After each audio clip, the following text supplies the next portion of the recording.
100కు పైగా దీర్ఘకాలిక సమస్యలకు ఎటువంటి ఆపరేషన్ దుష్ప్రభావాలు లేకుండా హోమియోపతి చికిత్స.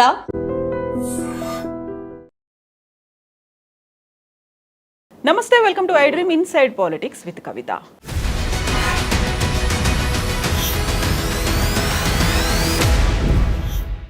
తెలంగాణ జాగృతి కవితతో ఇప్పుడు ఎవరున్నారు? తెలంగాణ జాగృతిలో చీలిక కూడా వచ్చిందా? కవిత నెక్స్ట్ స్టెప్ ఏం చేయబోతున్నారు? బోల్డ్ అని క్వశ్చన్స్ ఉన్నాయి, వాటి గురించే మనం మాట్లాడుకుందాం. మనతో పాటుగా ఉన్నారు senior journalist and Telangana Jagruthi leader Syed Ismail గారు. నమస్కారం అండి. సో కవిత టీఆర్ఎస్ పార్టీ నుంచి బయటికి రావడం, ప్రస్తుతం ఉన్నటువంటి బీఆర్ఎస్ పార్టీ తనని సస్పెండ్ చేసింది. ఆ తర్వాత తను కూడా రాజీనామా చేశారు, బయటకు వచ్చేసారు.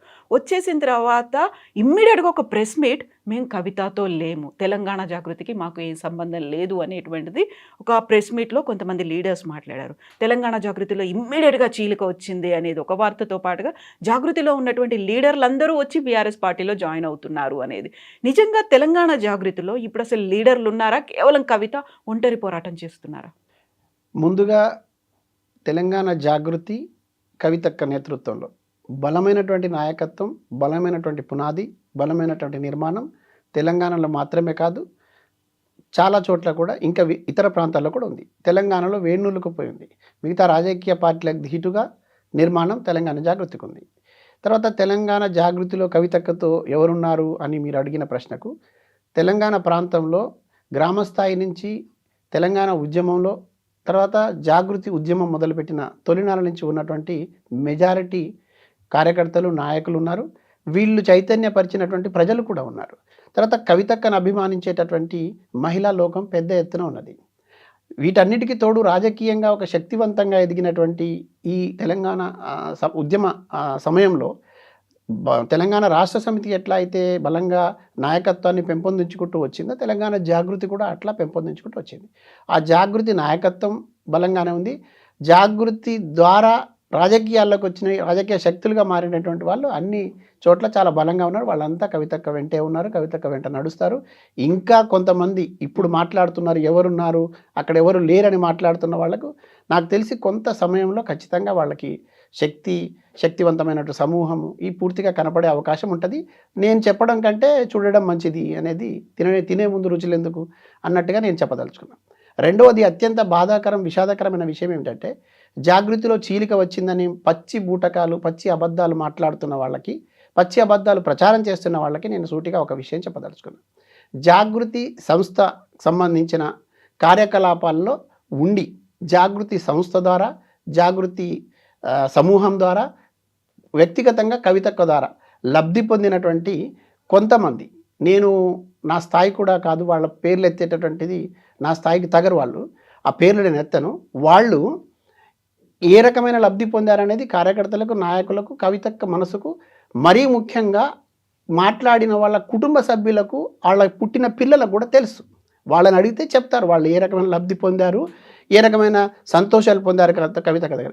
జాగృతి చీలికని మాట్లాడడం అనేది ఎంత అబద్ధం అంటే, ఎంత బూటకం అంటే, అసలు కవితక్క ఎప్పుడైతే ఈ నిరసన తెలియజేసేటటువంటి ప్రయత్నంలో కానివ్వండి, ఆమె ప్రశ్నలు సంధించేటటువంటి సందర్భంలో కానివ్వండి, వీళ్ళు అప్పటి నుంచే దూరంగా ఉంటున్నారు వీళ్ళు. రెండవది, కవితక్క జాగృతి సంస్థకు సంబంధించినటువంటి కమిటీని రద్దు చేశారు. రద్దు చేసిన తర్వాత అక్కడ ఎవరు ఉండడానికి లేదు, ఒక్క కవితక్క మాత్రమే ఉంటారు. ఇంకా ఆ తర్వాత జాగృతిలో ఎవరు ఉండడానికి లేదు. కానీ జాగృతిలో ఎవరుంటారంటే, మానసికంగా కవితక్కకు దగ్గరగా ఉన్నవాళ్ళు, నికార్సుగా తెలంగాణ ఉద్యమంలో పాలు పంచుకున్న వాళ్ళు, కవితక్క నిర్మాణం చేసినటువంటి బలమైన నిర్మాణం ఏదైతే ఉందో అది కవితక్కతో ఉంటుంది. కానీ ఆ కమిటీని రద్దు చేసిన తర్వాత నాయకులు, కార్యకర్తలు అనేటువంటి హోదాలకు సంబంధించిన వాళ్ళు ఉండరు, వాళ్ళు అసలు సంబంధమే లేదు. రెండవది, లేఖ రాసిన నాటికి కవితక్కతో లేరు, లేఖ రాసిన తర్వాత ప్రశ్నలు సంధించినప్పుడు కవితక్కతో లేరు, తర్వాత ఆమె అమెరికాకు వెళ్ళొచ్చిన తర్వాత కవితక్కతో లేరు, ప్రశ్నలు ఆ సంఘటన జరిగి సస్పెన్షన్కి గురి చేసినప్పుడు కవితక్కతో లేరు. కవితక్క ప్రెస్ మీట్ పెట్టి చెప్పిన తర్వాత కొంతమంది వాళ్ళ వెనకాల ఉండి నడిపించిన వాళ్ళు మాట్లాడమంటే చీలికంటే, మీరు అసలు కవితక్కతో ఉంటే కదా చీలిక అనేది సంబంధించింది. తర్వాత జాగృతిలో ఇప్పుడు ప్రస్తుతం ఉన్నటువంటి నిర్మాణంలో కానీ, ప్రస్తుతం వేసిన కమిటీలో మీరు ఉన్నారా? ఎక్కడన్నా కమిటీలో ఉన్నారా? కొత్తగా ప్రకటించిన కమిటీలో వాళ్ళకి ఏదైనా హోదాలు ప్రకటించిందా? ఒకవేళ ప్రకటిస్తే ఆ కమిటీలో ఉంటే, ఆ కమిటీ నుంచి వెళ్తే వాళ్ళు అందులో నుంచి మేము చీలికను అనొచ్చు. రెండవది, వ్యక్తిగతంగా లబ్ధి పొంది కార్పొరేషన్ల స్థాయిలో, జడ్పీటీసీల స్థాయిలో, సర్పంచ్ స్థాయిలో, తర్వాత వేరే వేరే రాజకీయాలకు సంబంధించిన నాయకుల దగ్గరికి వెళ్ళి లబ్ధి పొందిన వాళ్ళు ఇవాళ అట్లా మాట్లాడడం అనేది బాధాకరమని అప్పుడు వాళ్ళతో కలిసి పనిచేసిన కొంతమంది మిత్రులు మాట్లాడుతూ ఉంటే నేను చూశాను. చాలా బాధేసింది వాళ్ళు చెప్పే విషయాలు. వాళ్ళు చెప్తేనే మాకు కూడా తెలుసు నిజానికి చెప్పాలని. కొంతమంది వ్యక్తిగతంగా పరిచయం ఉన్నా కూడా అంతర్గతంగా ఇక్కడ ఎట్లాంటి లబ్ధి పొందారనేది మాకు తెలిసే అవకాశం లేదు. కానీ ఇప్పుడు మొన్న ప్రెస్ మీట్ వాళ్ళు పెట్టిన తర్వాత నిజమైన నికార్సైన జాగృతివాదులు కూర్చొని మాట్లాడినప్పుడు చాలా విషయాలు చెప్పారు. ప్రజలు అర్థం చేసుకోరా వీటిని? ప్రజలు కనీసం ఆలోచించరా? తెలంగాణ సమాజం చాలా చైతన్యవంతమైనది. అబద్ధాలు, అభూత కల్పనలు విని టైంపాస్కు ఎవరినో మెప్పు పొందేటువంటి ప్రయత్నాలు చేస్తే సహించరు, దాన్ని జీర్ణించుకోరు కూడా. వాళ్ళకి నాకు తెలిసి ఇంటికి వెళ్ళిన తర్వాత వాళ్ళ ఇంట్లో కుటుంబ సభ్యులే మాట్లాడతారు. మనం కూర్చున్న కుర్చీలు ఎక్కడి నుంచి వచ్చినాయి, మనం తిరిగే ఫ్యాన్లు ఎక్కడి నుంచి వచ్చినాయి, మనం తిరిగే కార్ ఎక్కడి నుంచి వచ్చింది, మనం ఉండే ఇల్లు ఎక్కడి నుంచి వచ్చింది, అసలు మనం ఎక్కడి నుంచి వచ్చాము, ఎక్కడ పెరిగాం, మనకు ఎవరు ఆదరించారు, ఎవరి ఆదరణ వల్ల, ఎవరి పలుకుబడి వల్ల మనం ఇవాళ ఇక్కడ ఉన్నామని కుటుంబ సభ్యులు అడగరా? భోంచేసేటప్పుడు అడగరా? పడుకునేటప్పుడు అడగరా? ఆలోచించాలి కొంచెం. అయితే ఇప్పుడు కవితక్క బయటికి వచ్చిన తర్వాత నిజంగా బీఆర్ఎస్ పార్టీ నుంచి కూడా అలాంటి ఒక సపోర్ట్ వస్తుంది అనేటువంటి భావన కలిగింది. ఎందుకంటే తను చేసినటువంటి ఆరోపణలు కావచ్చు, లేకుంటే తను అనుభవించినటువంటి బాధలు అవన్నీ నేను చెప్తున్నానని చెప్పినప్పుడు ఆ సఫకేషన్ లేకుంటే ఆ హ్యూమిలియేషన్ కేవలం కవితకు మాత్రమే ఉందా? అక్కడ బీఆర్ఎస్లో ఉన్నటువంటి చాలామంది ఇదే పరిస్థితి అనుకున్నప్పుడు ఎందుకని వాళ్ళెవరు ఇప్పటిదాకా బయటికి రాలేదు? ఆల్మోస్ట్ ఒక 1 వీక్ అవుతోంది ఈ ఇష్యూస్ అన్నీ జరిగి. ఇక్కడ మనం అర్థం చేసుకోవాల్సింది, మాట్లాడుకోవాల్సింది, ప్రజలకు కూడా తెలియాల్సిన విషయం ఏమిటంటే మీడియాల ద్వారా కానీ లేదంటే కొంతమందితో మాట్లాడించడం ద్వారా కానీ ఒక ప్రచారం చేస్తున్నారు. కవిత గారి వెంట ఎవరు లేరు, మరీ ముఖ్యంగా బీఆర్ఎస్ పార్టీకి సంబంధించిన నాయకులు లేరని కొంతమంది మహిళా నాయకులు కూడా మాట్లాడడం జరిగింది. కానీ అక్కడ మీడియా ముందు మాట్లాడినటువంటి మహిళా నాయకులే మీలాంటి నాలాంటి కొంతమంది మన జర్నలిస్ట్ మిత్రులతోని లేదంటే బయట సమాజంతో మాట్లాడినప్పుడు ఏం మాట్లాడారో ఆ విషయాలు వాళ్ళని కూర్చోబెట్టిన నాయకులకు తెలిస్తే గుండె పగిలిద్ది వాళ్ళది. వాళ్ళ గుండె పగిలే అవకాశం ఉంటుంది, సిగ్గుతో తలదించుకుంటారు. మీరు కూర్చోబెట్టి మాట్లాడించిన నాయకులే ప్రైవేట్గా మాట్లాడేటప్పుడు ఏ సందర్భంలో మాట్లాడాల్సి వచ్చింది, ఎందుకు మాట్లాడాల్సి వచ్చింది, వాళ్ళు ఎంత మనసు చంపుకొని మాట్లాడారనే విషయాలు ఒకళ్ళిద్దరు నాయకులు మాట్లాడినవి వింటే వాళ్ళకి అర్థమవుతుంది. అయితే ఇదంతా కొంత లోపల ఉన్నటువంటి అంశం. నిజంగా మనం కూడా ఒక రాజకీయ పార్టీకి సంబంధించినటువంటి తర్వాత కొన్ని రాజకీయ పార్టీలకు సంబంధించిన నాయకుల అభిప్రాయాలను కానీ వాళ్ళు మాట్లాడుతున్నటువంటి మాటల్ని కానీ ఆ పార్టీ విధానాలకు అనుగుణంగా ఉంటుంది, వాళ్ళు అట్లా మాట్లాడతారు, దాంట్లో మనం ఆశ్చర్యపోవాల్సిందే లేదు. కానీ వాళ్ళు మాత్రమే శుద్ధపూసలైనట్టు, ఇక ఓ పార్టీని నుంచి బయటికి పోయిన వాళ్ళంతా దోషులైనట్టు, లేదంటే వీళ్ళు మాత్రమే నికార్సైనటువంటి తెలంగాణ ఉద్యమకారులైనట్టు, పార్టీని వదిలిపెట్టారు కాబట్టి లేదంటే పార్టీ పంపించింది కాబట్టి ఇంకా వాళ్ళకి తెలంగాణ పేగుబంధమే లేనట్టు, తర్వాత అసలు ఉద్యమ బంధమే లేనట్టు, వాళ్ళంతా అవినీతి పరులైనట్టు ఇట్లా ప్రచారం చేసేటప్పుడు ఏదైతే ఉందో, నేను మళ్ళీ చెప్తున్నా, గతం నుంచి చెప్తున్నా, ఇవాళ కూడా చెప్తున్నా, తెలంగాణ సమాజము చాలా ఆలోచించే సమాజము. తెలంగాణ సమాజం నిశితంగా ప్రతి వ్యక్తిని, ప్రతి రాజకీయ పార్టీని, పార్టీలో ఉన్నటువంటి నాయకులను నిశితంగా గమనించి తీర్పులు ఇచ్చే సమాజం ఇది తెలంగాణ సమాజం. చాలామంది అనుకుంటున్నారు ఏదో మేము ఏది మాట్లాడుతుందని. రెండవది, మేధావులుగా ఉన్నవాళ్ళు కుహన మేధాశక్తిని ప్రదర్శించవద్దని విజ్ఞప్తి చేస్తున్నాను నేను. మేము తెలంగాణ వాదులం, మేము మాత్రమే తొలినాళ్ళల్లో తెలంగాణలో ఉన్నాం, మాకు మొత్తం విషయాలు తెలుసు అని మాట్లాడుతున్న వాళ్ళ పట్ల మాకు కూడా గౌరవం ఉండేది. కానీ అబద్ధాలు చెప్తే, వరుసగా అబద్ధాలే పనిగా పెట్టుకొని మాట్లాడితే, తర్వాత తప్పుడు మాటలు మాట్లాడితే, తర్వాత మోచేతి నీళ్లు తాగేటట్టు ప్రవర్తించేటటువంటి మాటలు మాట్లాడుతూ ఉంటే, ఎవరికో తాయిలాలకు అమ్ముడు పోయినట్టు మాట్లాడుతూ ఉంటే, తర్వాత తప్పుడు విషయాలు తీసుకొచ్చి ప్రజల ముందు పెట్టే ప్రయత్నం చేస్తూ ఉంటే ఎట్లా సహిస్తాం చెప్పండి? ఎవరు సహిస్తారు? సాధ్యమవుతుంది అది?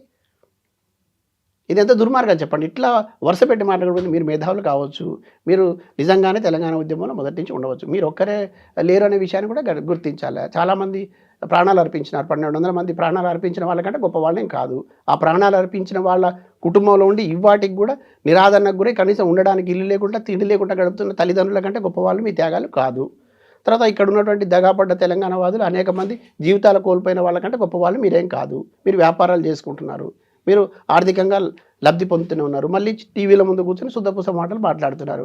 ఇది తగదని నేను చెప్పదలుచుకున్నాను. సో ఇప్పుడు కవిత నెక్స్ట్ స్టెప్ ఏం ఉండబోతోంది? తెలంగాణ జాగృతిని ఒక ఫుల్ ఫ్లెడ్జ్డ్గా రాజకీయ పార్టీలుగా తను అనౌన్స్ చేయబోతున్నారు అనే దాంతో పాటుగా మళ్ళీ బీసీలకు సంబంధించి పోరాటాన్ని మేము కంటిన్యూ చేస్తాము అనేటువంటి మాట కూడా తను చెప్తున్నారు. తన నెక్స్ట్ స్టెప్ ఏం చేస్తారు? ఎటువైపు అడుగులు ఉన్నాయి అంటే చాలా వరకు తను బీజేపీ కానీ కాంగ్రెస్ కానీ జాయిన్ అవ్వరు అనే మాట ఎంతైతే వినిపిస్తుందో తనంతట తానుగా ఒక రాజకీయ పార్టీ స్టార్ట్ చేయబోతున్నారు, స్థాపించబోతున్నారు అనేది ఒకటే నిజమండి. కవితక్క 100% తెలంగాణ పేగుబంధంతో ఏర్పడినటువంటి ఉద్యమ సంస్థ నిర్మాణంలో పెరిగినటువంటి ఒక మహావృక్షము. ఎవరు అవునన్నా కాదన్నా ఎవరు తుంచేయాలని చూసినా, ఎవరు కుట్రలు చేసినా నిటారుగా నిలబడినటువంటి ఒక మహావృక్షము. ఆలోచనల పరంగా కానీ, చైతన్య పరంగా కానీ, తర్వాత పోరాట పటిమ విషయంలో కానీ, లేదంటే ఇంకా గట్టిగా చెప్పాలనుకుంటే ఇక్కడ వారసత్వ నిలపడం విషయంలో కానివ్వండి, నిజమైనటువంటి తెలంగాణ వారసుల నాయకత్వాన్ని ముందుకు తీసుకుపోవడంలో కానీ కవితక్క ఎక్కడ కూడా కొంచెం అటు ఇటుగా ఆలోచించే అవకాశమే లేదు. ఆమె నికార్సైన తెలంగాణ బిడ్డ, పోరు బిడ్డ. ఖచ్చితంగా తెలంగాణ పేగుబంధాన్ని పట్టుకునే ఈ తెలంగాణ ప్రాంతంలో మరింత ముందుకు పోయేటటువంటి అనేక రకాల ఉద్యమ ప్రయాణాల్ని మొదలు పెడుతుంది. ఇది మొదటి మాట. రెండవది, రాజకీయంగా మళ్ళీ తప్పుడు ప్రచారాలకు పూనుకుంటున్న వాళ్లకు ఇంకా వాళ్ళ విజ్ఞతకే మేము కూడా వదిలేస్తూ ఉన్నాం. ఏ రాజకీయ పార్టీలో చేరే ప్రసక్తి లేదని పదే చెప్తా ఉన్నప్పుడు కూడా ఇంకా పుక్కిట పురాణాలు అల్లుతున్నారు, తప్పుడు కథనాలు అల్లిస్తున్నారు, వంట వార్పులు వేరే రకంగా చేసి బురద జల్లడానికి ప్రయత్నం ఎవరో పలికిస్తున్నారని చెప్పిస్తున్నారని.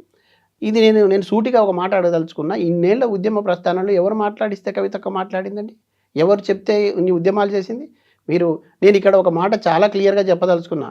ఏమిటంటే, ఇది మీరు ఎడిట్ చేయకుండా వాడండి. చాలామంది ఇప్పుడున్న వాళ్ళు, మాట్లాడుతున్న వాళ్ళు, మాట్లాడిస్తున్న వాళ్ళు, ఇప్పుడు మేమే రేపు పొద్దున ఇంకా మాకు ఇక అడ్డంకి లేదు, ఇంకా మా చేతికి అధికారం వచ్చింది, మేమే అధికారంలో ఉంటామని భ్రమల్లో ఉన్నవాళ్ళు, వీళ్ళంతా నేను చెప్తున్నా, వీళ్ళంతా ఈవెంట్ లీడర్స్. కవితక్క మాత్రమే మూమెంట్ లీడర్. నేను మళ్ళీ చెప్తున్నా, వీళ్ళందరూ కూడా ఈవెంట్లు చేసి ఆ ఈవెంట్లు అన్నీ రెడీ అయిన తర్వాత వచ్చి మాట్లాడిపోయేవాళ్ళు. వీళ్ళు ఈవెంట్ లీడర్స్గానే ఉంటారు. మూమెంట్ లీడర్గానే ఉంటుంది. కవితక్క 100% మూమెంట్ లీడర్. ఆమె ప్రజా ఉద్యమాల నిర్మాణం నుంచి వచ్చింది. ఆమె ప్రజల్లోకి వెళ్ళి ఉద్యమించి వచ్చింది. తర్వాత ఇప్పుడు మనం మాట్లాడుకుంటున్నప్పుడు కూడా పార్టీకి సంబంధం లేదంటున్నారు కదా. 42% రిజర్వేషన్ల కోసం కవితక్కను మీరేమన్నా తయారు చేశారా? తానే ఉద్యమ నిర్మాణం చేసింది కదా. 70 కులాలకు పైగా ఉన్నటువంటి బీసీలను కలుపుకుంది కదా. 100 రోజులు పైగా ఉద్యమం ఇక్కడ సంవత్సరంన్నరగా తను ఆ ఉద్యమాన్ని మొదలుపెట్టి తను ఒక్కతే మొత్తం 70-75 కులాలకు సంబంధించినటువంటి మిత్రులందరినీ, సమూహాలని తీసుకొని బయలుదేరింది కదా. వాళ్ళందరితో రౌండ్ టేబుల్ సమావేశాలు మీ కళ్ళతో చూశారు కదా. మీ టీవీలు, పత్రికలు కూడా చూపించినాయి కదా. ఈ నిర్మాణం మీరు ఎక్కడన్నా చేయగలిగారా ఒంటరిగా? తను చేసింది కదా ఒంటరిగా. తర్వాత ఇక్కడ ఉన్నటువంటి అవినీతి మీద, తర్వాత కాళేశ్వరం ప్రాజెక్టు మీద వస్తున్నటువంటి ఆరోపణలు ఒక్కతే నిలబడి ఎదుర్కొని ఆ ఒక్కటి వెనక ఉన్న సమూహమే ప్రొటెస్ట్ చేసింది. కానీ మీరెక్కడ చేసినటువంటి దాఖలాలు చూపెట్టండి. ఏ ఉద్యమం నిర్మించారో చూపెట్టండి. ఈ 100 రోజుల కాలంలో, లేదంటే ఈ సంవత్సర కాలంలో మీరు చేసిన బలమైనటువంటి ఉద్యమం ఒకటి చూపెట్టండి. తను చేసుకుంటూ వచ్చింది కదా.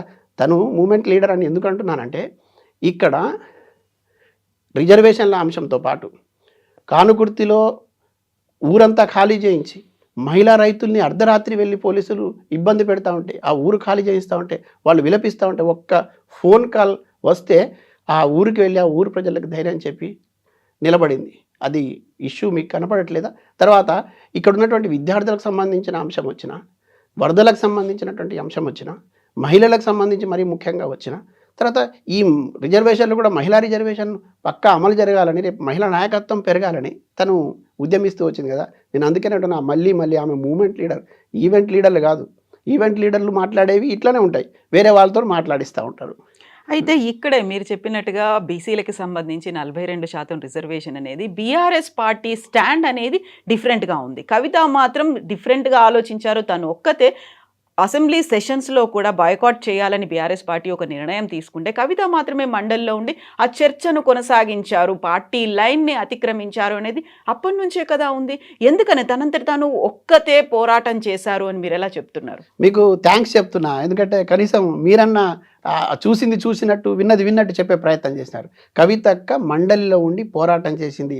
అర్థం చేసుకోమని బీసీ సోదరులందరిని అడుగుతా ఉన్నా, బీసీ సమాజాన్ని అడుగుతా ఉన్నా. ఎవరికి చిత్తశుద్ధి ఉంటే, ఎవరికి మనసు ఉంటే, ఎవరికి చేయాలనే తలంపు ఉంటే, తపన ఉంటేనే, పోరాట పటిమ ఉంటేనే, ధైర్యంగా గట్స్ ఉంటేనే చేయగలిగిన పని అది. తను ఒక ఆడబిడ్డగా ఏ సమాజం కోసం నిలబడింది. మరి మీరు మాటలు చెప్తున్నారు కదా, మీరు కపట ప్రేమను పోస్తున్నారు అంటే, మీకు చిత్తశుద్ధి ఉంటే మీరు ఎందుకు చేయలేదు? మీకు పెద్ద సమూహమే ఉందిగా మీ వెంట, ఎందుకు మాట్లాడలేకపోయారు? తను ఒంటరిగా మాట్లాడి సాధించింది కదా. బీఆర్ఎస్ పార్టీలో ఉండి కూడా మాట్లాడింది అంటేనే కదా సమస్య. ఇప్పుడు అట్లా మీకు కనపడింది 1-2 అంశాలే. కనపడకుండా తను చేసినటువంటి విజ్ఞప్తులు, ఇచ్చిన సూచనలు, ఇచ్చిన సలహాలు మింగుడు పడకనే కదా తనని పనిగట్టుకొని శత్రువుగా భావించి. ఆ రోజు నుంచే మొదలైంది. ఇట్లాంటి అనేక సందర్భాలు ఉన్నాయి. ఎందుకు ఇప్పుడు బీసీల రిజర్వేషన్ వస్తే కవితకు ఒక్కొక్కదానికి ఏదో ప్రయోజనం చేకూరదు కదా. సమాజంలో ఉన్నటువంటి కొన్ని బలమైన వర్గాలకు కదా చేరేది. ఈ బీసీల అంశం ఉన్నాయి కదా, ఆమె వ్యక్తిగతంగా తిట్లు తినింది, వ్యక్తిగత ఆరోపణలు ఎదుర్కొన్నది, ఒంటరిగా యుద్ధం చేస్తోంది. అదే ఒక యూట్యూబర్ ఈ సందర్భంలోనే కదా చిత్తశుద్ధిని శంకిస్తూ అవాకులు చవాకులు పేలినాడు. అంతటి మాటలు పడాల్సిన కర్మ ఆమెకి ఏమిటి? అంత మాటలు పడుకుంటూ కూడా ఈ సమాజం స్పందిస్తుంటే నోరు మూసుకున్న మీరు ఇవాళ అనవసరంగా వాళ్ళతో వీళ్ళతోని మాట్లాడించే ప్రయత్నం చేస్తూ ఉంటే ప్రజలు కూడా ఆలోచిస్తూ ఉన్నారు. ఈ రకమైనటువంటి చర్యలు, వాళ్ళు చేస్తున్నటువంటి తప్పుడు విధానాలు, కవితక్క తీసుకున్నటువంటి న్యాయసమ్మతమైనటువంటి నిర్ణయాలు, ఈ రెండింటి మధ్య ఒక యుద్ధం జరుగుతూ ఉంది. ఇది న్యాయపరమైనటువంటి యుద్ధం కవితక్క నుంచి జరిగితే, అధర్మ యుద్ధం ఇక్కడి నుంచి జరుగుతూ ఉంది. ధర్మం వైపు, న్యాయం వైపు నిలబడడం కోసం మీరు మొదట్లో అడిగినట్టు మళ్ళా చెప్తా ఉన్నా, ప్రజలు ఆలోచిస్తూ ఉన్నారు, నాయకులు ఆలోచిస్తూ ఉన్నారు, మొత్తం తెలంగాణ సమాజం ఆలోచిస్తూ ఉన్నది. సమయం సందర్భం వచ్చినప్పుడు కవితక్క బలం ఏమిటి, కవితక్క శక్తి ఏమిటి, కవితక్క ఆలోచనల విధానాలకి ఎంత బలం ఉన్నది, ఏ ఆలోచనలు ఆమె తీసుకొని పనిచేసింది, ఆ ఆలోచనకు అనుగుణంగా మేము ఎట్లా ప్రయాణం చేయాలి, తనతో కలిసి వచ్చేటువంటి సమూహం బలంగా ఉంటుంది, పెద్ద సమూహం ఉంటుంది. సో ఇప్పుడు మీరు పెద్ద సమూహం ఉంటుంది అని మీరు చెప్పినప్పుడు కూడా ఇక్కడే చాలా క్లియర్గా కనిపిస్తున్నటువంటి ఒక దృశ్యం, వినిపిస్తున్నటువంటి మాటల గురించి కూడా మనం మాట్లాడుకోవాలి. పార్టీ నుంచి తను బయటికి వచ్చేసిన తర్వాత కవిత ఒంటరయ్యారు అనే దాంతోపాటుగా సోషల్ మీడియాలో కూడా we are with KCR, we are with BRS అనేటువంటి ఒక హ్యాష్ ట్యాగ్లో నినాదాలు కనిపిస్తున్నాయి. కవిత గతంలో చేసినటువంటి పనికి సంబంధించి మాటలు కూడా మొదలైపోయాయి. కవిత ఇంత అరాచకం చేసేవాళ్ళు, కవిత ఇంత వసూళ్లకు పాల్పడేవాళ్ళు, కవిత ఎంపీగా తను చేసిన పని ఇది దుర్వినియోగం కావచ్చు, మిగతా వాటన్నిటి గురించి ఇప్పుడు మాట్లాడుతున్నారు కదా, దాని గురించి ఏమంటారు? నేను ఒక చక్కటి ఉదాహరణ చెప్తాను మీకు. మంచి ప్రశ్న అడిగారు మీరు. నేను ఈవెంట్ మేనేజర్స్ అని ఎందుకు అనుకుంటున్నా అంటే, ఈవెంట్ మేనేజర్స్ ఇవి తేలికగా చేయగలరు. ఇప్పుడు మనం ఒక వేడుక చేస్తున్నాం అనుకోండి, ఒక పెళ్లి వేడుకనో లేదంటే ఇంకేదైనా ఫంక్షన్ చేస్తున్నాం, ఆ ఫంక్షన్కి ఒక ఫంక్షన్ హాల్ తీసుకుంటాం, అది రెంట్ది. దానికి లైటింగ్ పెడతాం, అది రెంట్ది. అక్కడ సౌండ్ సిస్టమ్ పెడతాం, ఒక రెంట్ది. పెద్ద అలంకరణలు చేస్తాం, అవన్నీ రెంట్వి. కానీ అవి ఈవెంట్ మేనేజర్ ఏంటంటే, ఆ రోజుకు రావాల్సిన పేమెంట్కి సంబంధించి ఎక్కడ లోపం వచ్చినా మాకు డబ్బులు ఇవ్వరు కాబట్టి మేము జాగ్రత్తగా చేయాలని అక్కడ లిస్ట్ అవుట్ చేసుకొని మొత్తం ఎవరైతే బాధ్యులు ఉన్నారో, ఎవరైతే కాంట్రాక్ట్ తీసుకున్నారో ఆ కాంట్రాక్టర్ ఆ పేమెంట్ ఈవెంట్ మేనేజర్తో మాట్లాడిన అన్నిటి చూస్తాడు, చూసి వాటన్నింటిని సక్సెస్ఫుల్గా చేస్తాడు. కానీ తెల్లారి ఆ ఫంక్షన్ అయిపోయిన తర్వాత తెల్లారి పరిస్థితిని అక్కడ పోయి చూడండి, బోసిపోయి ఉంటుంది, మొత్తం ఎక్కడికక్కడ కూలిపోయి ఉంటాయి, లైట్లు ఉండవు, అవి ఉండవు, అన్నీ ఉండవు. ఈ ఈవెంట్ మేనేజర్లు, ఈవెంట్ లీడర్స్ చేసేటటువంటి దాంట్లో సోషల్ మీడియాకు సంబంధించి కానీ, ఈ చేయిస్తున్న ప్రచారాలకు కానీ ఎంత తాత్కాలికం ఇది, ఈవెంట్కి సంబంధించి కదా ఇదంతా. ఇదొక ఈవెంట్. చాలామంది నా మిత్రులే మాట్లాడుతుంటే వాళ్ళు మనసులో లేకపోయినా కనీసం అవసరాల కోసం చేస్తున్నామన్నా ఇట్లా చెప్పిస్తున్నా అని చెప్తుంటే చాలా బాధేస్తున్నది. కానీ ఈ ఈవెంట్ లీడర్స్కి నేను మళ్ళీ అడుగుతున్నా, దీని మీద పెట్టే శ్రద్ధ ప్రజల మీద పెట్టండి, ప్రజా సమస్యల మీద పెట్టండి, పార్టీ నిర్మాణాల మీద పెట్టండి, కష్టపడ్డ నాయకుడి మీద పెట్టండి, కష్టపడ్డ కార్యకర్తను గుర్తించే దగ్గర పెట్టండి. ఇప్పుడు కాబట్టి రేపన్నా మీరు కళ్ళు తెరిచి ఆలోచించండి. ఒక్క ఆడబిడ్డ పక్కకు పంపించడానికి 100 కుట్రలు చేసి ఆమె మూమెంట్ నుంచి వచ్చిన లీడర్ని మీరు ఈవెంట్ లీడర్లు కలిసి దాడి చేస్తే అది సక్సెస్ అవుతుందని మీరు భ్రమలు పడతా ఉంటే నాకు నవ్వాలో ఏడవాలో అర్థం కానటువంటి పరిస్థితి ఉంది. తెలంగాణలో ఎంతమంది ఎన్ని రకాలుగా చేస్తే మనం చూడలేదా? తెలంగాణ ఉద్యమం అప్పుడు ఎన్ని బలమైనటువంటి అప్పటికప్పుడు కృత్రిమంగా వండి పెట్టినటువంటి చాలా ప్రచారాలను తిప్పికొట్టలేదా ఇక్కడ ప్రజలు? ఇప్పుడు కూడా తప్పకుండా తిప్పికొడతారు. రెండవ విషయము, ఇక్కడ కవితక్క వైపు నుంచి నిర్మాణపరమైనటువంటి ఆలోచనలు ఒక్కరు తీసుకోరుతాను. మీకు తెలుసో లేదో చాలామంది అనుకుంటున్నారు కవితక్క మొండిది అనేది ఒక రకమైన వేరే వైపు. ఎంత మొండిదంటే ఆమె ఎంత లోతుల దాకైనా వెళ్ళి దీని మూలాలు కనుగొని ఈ సమస్యను తీసుకుంటే ఎక్కడ దాకా ప్రయాణం చేయొచ్చు, దీని ఫలితాలు ఎట్లా రాబట్టవచ్చు, దీని విజయాలు తీసుకొచ్చి ఏ వర్గం అయితే ఆ విజయం కోసం ఏళ్లుగా తరబడి తహతహలాడుతుందో, ఇట్లా ఆశగా చూస్తుందో వాళ్ళ ఆశను ఎట్లా తీర్చవచ్చు అనే దాని మీద ఆమె మెదడును కరిగిస్తున్నారు, చెమటను కరిగిస్తున్నారు, రక్తాన్ని కరిగిస్తున్నారు. ఆమె చాలా కష్టపడి ఆలోచనలు చేస్తూ ఉన్నారు. ఊరికే ఈవెంట్ అంతా రెడీ అయిపోయిన తర్వాత వెళ్ళి సోషల్ మీడియాకు చేతులు ఊపుతూ లేదా సోషల్ మీడియా ముందు మాట్లాడి ఆ ఫోజులకు ఇచ్చేసి వచ్చే రకం కాదు తను. చాలామంది భ్రమల్లో ఉన్నారు. ఆ భ్రమలు తొలగించుకుంటే మీకు రేపటిన ఉపయోగం జరుగుతుంది, వినకపోతే మీ కర్మ. సో మీరు కవితని కొంతకాలంగా ఫాలో అవుతున్నారు, కవిత టీంలో ఉన్నారు, సస్పెండ్ అయిన దగ్గర నుంచి కూడా ఎవ్రీడే తనతో మీటింగ్లు అటెండ్ అవుతున్నారు. ఈ మధ్యన కవితకి సంబంధించి తన పర్సనల్ ఇష్యూస్ మీద కూడా మాట్లాడుతున్నారు, వ్యక్తిగతమైనటువంటి అంశాల గురించి కూడా వాట్ వాస్ హర్ రియాక్షన్? తన దగ్గర నుంచి వచ్చినటువంటి రియాక్షన్స్ ఎలా ఉన్నాయి అసలు? నాకు తెలిసి అయితే నా స్థాయిలో కూడా నేను మాట్లాడొద్దు అనుకున్నా, కానీ నాకు 2-3 గతంలో మిత్రులు, తర్వాత మొన్న సందర్భంలో కూడా వచ్చింది. ఇప్పుడు మీరు కూడా ప్రస్తావించారు కాబట్టి అనివార్య కారణాల వల్ల నేను మాట్లాడాల్సి వస్తుంది, ఆన్సర్ చేయాల్సి వస్తుంది. నిజానికి చెప్పాలంటే అంత దిగజారి మాట్లాడే తత్వం నాది కాదు, నేను వచ్చిన నేపథ్యం కూడా అది కాదు. కవితక్క దగ్గర నుంచి వస్తున్నటువంటి ఒకటే మాట ఏమిటంటే, మనం మొదటి రోజు ఇక్కడ తెలంగాణ ఉద్యమంలో నేను వచ్చిన రోజు ఎట్లా ఉన్నానో ఈరోజు కూడా అంతే ఉన్నాను. వచ్చినప్పుడు వచ్చినట్టు విమర్శలు వచ్చినాయి కొన్ని, ఈరోజు కూడా విమర్శలు వస్తున్నాయి.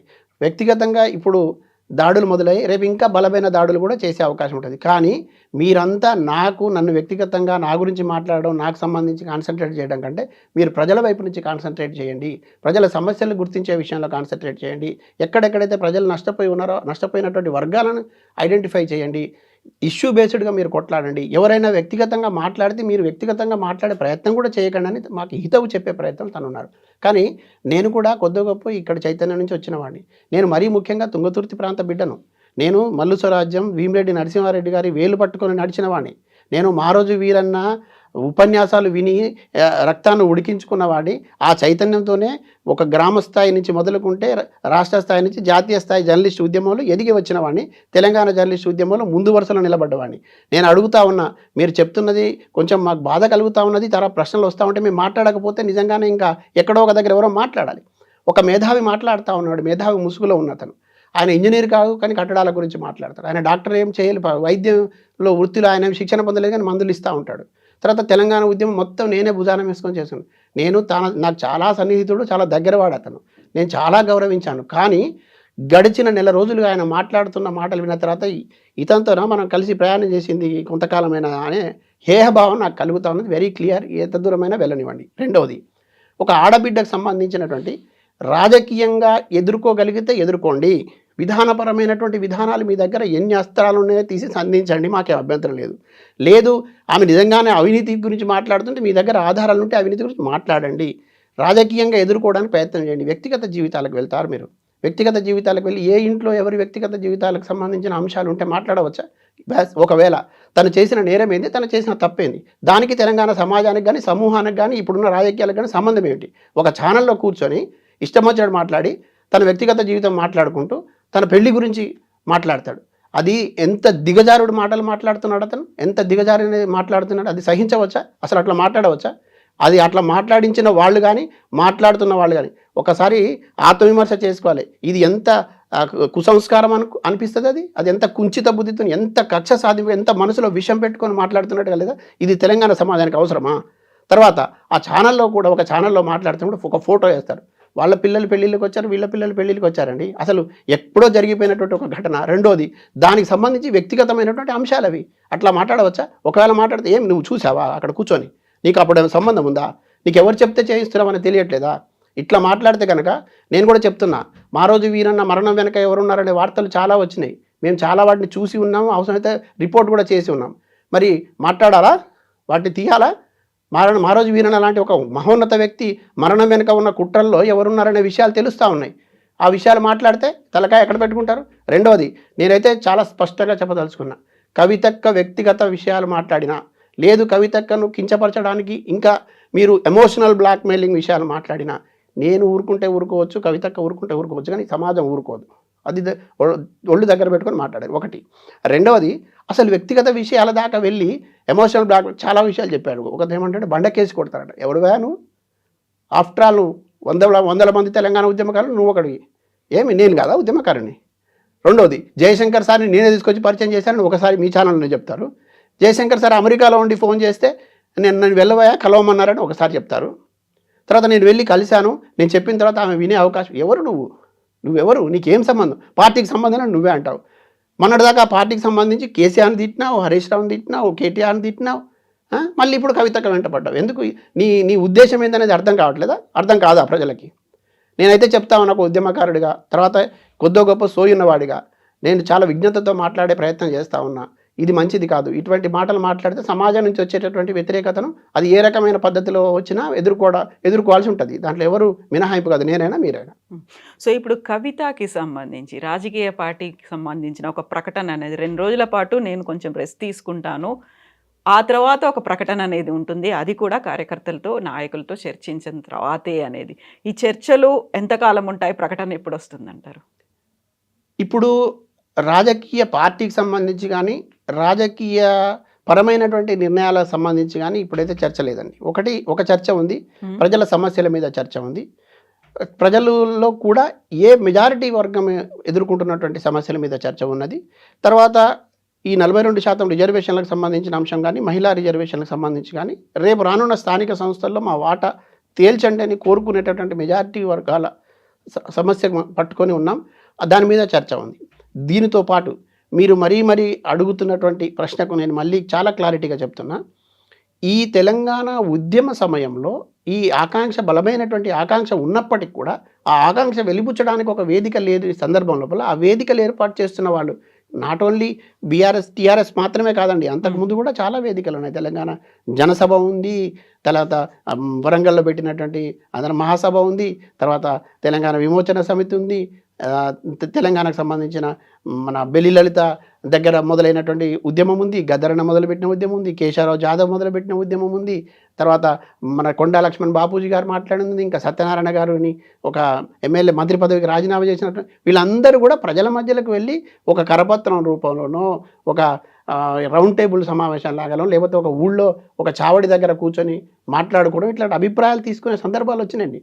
టీఆర్ఎస్ పార్టీ కంటే ముందు ఉన్నటువంటి తెలంగాణ రాష్ట్ర సమితి అనే ఒక ఉద్యమ సంస్థ కూడా మేధావులతోని, విద్యార్థులతోని, యువకులతోని, ఇక్కడ ఉన్నటువంటి సప్పండ వర్గాల్లో ఉన్నటువంటి వాళ్ళతో అభిప్రాయాలు తీసుకున్న తర్వాతనే దాని నిర్మాణం జరిగింది. తర్వాత అదే పంధాలో ఇప్పుడున్న పరిస్థితిలో వాళ్ళని కాపీ కొట్టడం కాదు, ఇక్కడున్న స్వభావం అటువంటిది, ఒక చైతన్యం ఉన్నటువంటి సమాజం ఇది. అత్యంత అద్భుతమైన ఆలోచనలు చేయగలిగిన సమాజం గ్రామాల్లో ఉంది. సో అత్యంత విలువైనటువంటి సూచనలు ఇచ్చేటటువంటి సమాజం తెలంగాణలో ఉంది. విద్యార్థులను, యువకులను, మహిళలను, తర్వాత బీసీలను, ఇక్కడ ఉన్నటువంటి సప్పండ వర్గాలకు సంబంధించిన ఆలోచనలతో పాటు మేధావి వర్గంతో కూడా మాట్లాడతాం. తర్వాత అనేక మేధోమదనాలు జరుగుతాయి. ఈ మేధోమదనాలు ఎటువైపు ప్రయాణం చేయమంటే, ఏ నిర్ణయం తీసుకోమంటే ఆ నిర్ణయం వైపు వెళ్ళడం మాత్రం పక్కా ఖాయం. ఇందులో ఏమి అనుమానం లేదు. కానీ రాజకీయ పార్టీ పెట్టినట్టు, ముందే రాజకీయ పార్టీ అయినట్టు, ఒక జెండా అయిందని, తర్వాత దానికి ఒక ఎజెండా అయిందని, అన్నీ ఈ అభూత కల్పనలు, అబద్ధ ప్రచారాలు జరుగుతున్నాయి. ఒకటి మాత్రం నిజం, ప్రజల వెంట నడవాలి అని బలమైన ఆకాంక్ష ఉన్న నాయకురాలు కవితక్క. ఎవరో నడిపిస్తే నాయకురాలు కాదు. కానీ ఇక్కడ సమూహం అంతా కలిసి ఒక శక్తివంతమైనటువంటి సమూహంగా ఏర్పడి ఆ సమూహానికి నాయకత్వం వహించేటటువంటి విషయంలో తనకిచ్చినటువంటి బాధ్యతను మాత్రం ఖచ్చితంగా నెరవేరుస్తుంది. ఆ నమ్మకం మాకుంది. మేమందరం కూడా ఆమెతో ప్రయాణం చేస్తున్నప్పుడు అనేక అద్భుతమైనటువంటి విషయాలు తెలుస్తూ ఉన్నాయి. ఆమె అధ్యయనం చేసిన అంశాలు చిన్న సన్నగా లేవు. చాలామందికి తెలియక బాగా పేలుతూ ఉన్నారు. తర్వాత వీళ్ళంతా వచ్చి మళ్ళీ వెనక నిలబడితే మీరే చూస్తారు ఆ రోజు ఇట్లా మాట్లాడిన వాళ్ళు మళ్ళీ ఇక్కడ ఉన్నారని. వ్యక్తిగతమైనటువంటి అంశాలు మాట్లాడడానికి, ఆమె ఇప్పుడు వెళ్ళిన అంశాన్ని ఆసరాగా తీసుకొని మాట్లాడడానికి కుతూహలం చూపిస్తూ, ఆసక్తి చూపిస్తున్న వాళ్ళందరూ కొంచెం ఆలోచన చేయమని నేను అడుగుతా ఉన్నా. భవిష్యత్తుకు సంబంధించిన అంశాలు కూడా మళ్ళీ మనం నిలబడి చూసుకుంటాం, మాట్లాడుకుంటాం. అటువంటి సందర్భంలో ఈ తొందరపాటు మాటలు, ఈ తప్పుడు మాటలు మాట్లాడేటప్పుడు ఒళ్ళు జాగ్రత్త పెట్టుకొని మాట్లాడితే మంచిదని నేనైతే చెప్పదలుచుకున్నాను. ఎస్ అండి, థ్యాంక్ యూ సో మచ్ అండి. థ్యాంక్ యూ సో మచ్ అండి గారు. నిజంగా ప్రస్తుతం ఉన్నటువంటి సమాజం దేనికి ప్రయారిటీ ఇస్తుంది? ఆర్థిక సంబంధాల చుట్టూ మాత్రమే తిరుగుతుంది. మళ్ళీ ఎన్నికలంగానే చాలా విరక్తి కలుగుతాను. మంచి అనిపిస్తుంది కదా, లేడీస్ కూడా ఛాలెంజింగ్ జాబ్స్ చేసినప్పుడు చాలా బాగుంటది. ట్రాఫిక్ అసిస్టెంట్స్ గా నియమించిన ట్రాన్స్జెండర్స్ అందరితో సాల్యూట్ చేయించుకుంటున్నారు. ఫుడ్ డెలివరీ ఇవ్వటానికి వెళ్ళినటువంటి డెలివరీ బాయ్ అనిల్ పై కళ్ళ ముందు పెళ్ళండి